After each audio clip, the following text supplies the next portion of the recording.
Dash Ixi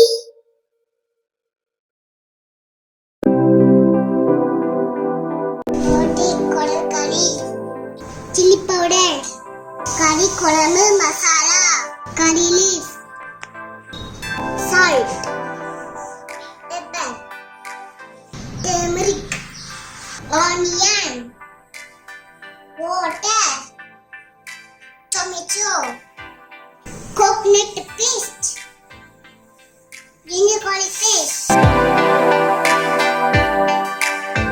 இப்போ நம்ம 1 kilo குடல் எடுத்திருக்கோம். நல்லா வாஷ் பண்ணிட்டு ஃபைனலாக வெண்ணி வச்சு சுத்தம் பண்ணிடுங்க. இப்போ 1 டேபிள் ஸ்பூன் இஞ்சி பூண்டு விழுது, 1 டீஸ்பூன் வத்தப்பொடி, அப்புறம் 1 டீஸ்பூன் மஞ்சள் பொடி ஆட் பண்ணி நல்லா மிக்ஸ் பண்ணி விட்டுருங்க. நல்லா மிக்ஸ் பண்ணிவிட்டு 1/2 கப் தண்ணி ஊற்றினா போதும். ஏன்னா ஏற்கனவே குடல்லேருந்து கொஞ்சம் தண்ணி வெளியே வரும். ஸோ நம்ம கிரேவியாக வைக்கிறதுனால தண்ணி கொஞ்சமாக ஊற்றினா போதும். நல்லா மிக்ஸ் பண்ணிடுங்க.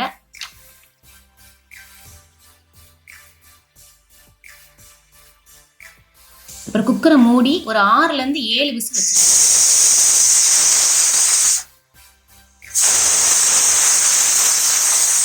ஒரு கடாய் எடுத்துக்கோங்க. அதில் ஒரு 3லேருந்து 4 டேபிள் ஸ்பூன் எண்ணெய் ஆட் பண்ணிக்கோங்க. ஒரு பட்டை, ஒரு கிராம்பு, ஒரு ஏலக்காய் சேர்த்துக்கோங்க. அது பொரிஞ்சதும் 1 கப் சின்ன வெங்காயம் ஆட் பண்ணிக்கோங்க. அதோடு சேர்த்து கொஞ்சம் கருவேப்பிலையும் சேர்த்து ஆட் பண்ணிக்கோங்க. வெங்காயம் சீக்கிரம் வதங்கிறதுக்காக நான் கொஞ்சம் கல் உப்பு சேர்த்துக்கிறேன். நல்லா வதக்கி விடுங்க.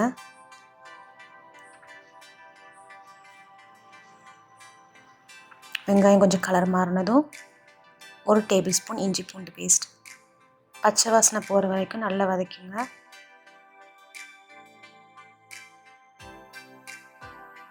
பச்சை வாசனை போனதும் ஒரு பெரிய தக்காளி கட் பண்ணி வச்சுருக்கிறேன், அதை ஆட் பண்ணிக்கிறேன். தக்காளி நல்லா மேஷ் ஆனதும் நம்ம 1 டீஸ்பூன் சில்லி பவுடர் ஆட் பண்ணிக்கலாம். அப்புறம் 3 டேபிள் ஸ்பூன் கறிக்குழம்பு மசாலா. இந்த கறிக்குழம்பு மசாலாக்குள்ள இன்க்ரீடியன்ட்ஸ் நான் கீழே டிஸ்கிரிப்ஷனில் கொடுக்குறேன், செக் பண்ணிக்கோங்க. அப்புறம் 1 டீஸ்பூன் மிளகுத்தூள். இது நல்லா மிக்ஸ் பண்ணி விடுங்க. அடிபிடிக்காமல் இருக்க கொஞ்சம் தண்ணி ஆட் பண்ணிக்கலாம்.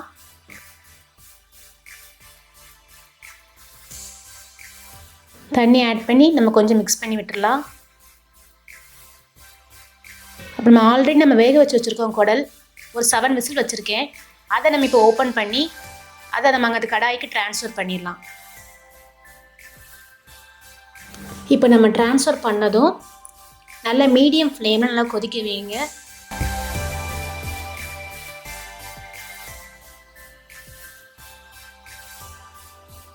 நம்ம தேவையான உப்பு ஆட் பண்ணிக்கலாம்.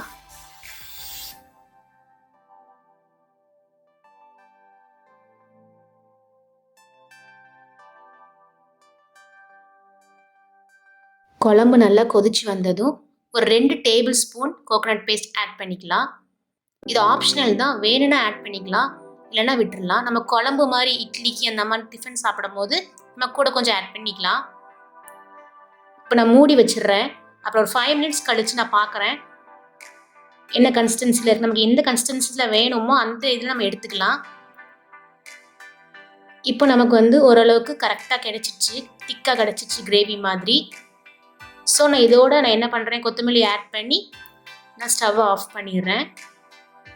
இப்போ நம்ம இது ஒரு பிளேட்டுக்கு நம்ம ட்ரான்ஸ்ஃபர் பண்ணிடலாம். இது ரைஸ்க்கு, சப்பாத்திக்கெலாம் பர்ஃபெக்டான டிஷ். நீங்கள் ட்ரை பண்ணி பாருங்கள், கண்டிப்பாக நல்லாயிருக்கும். நீங்கள் ட்ரை பண்ணி பார்த்துட்டு உங்கள் ஃபீட்பேக் எனக்கு சொல்லுங்கள்.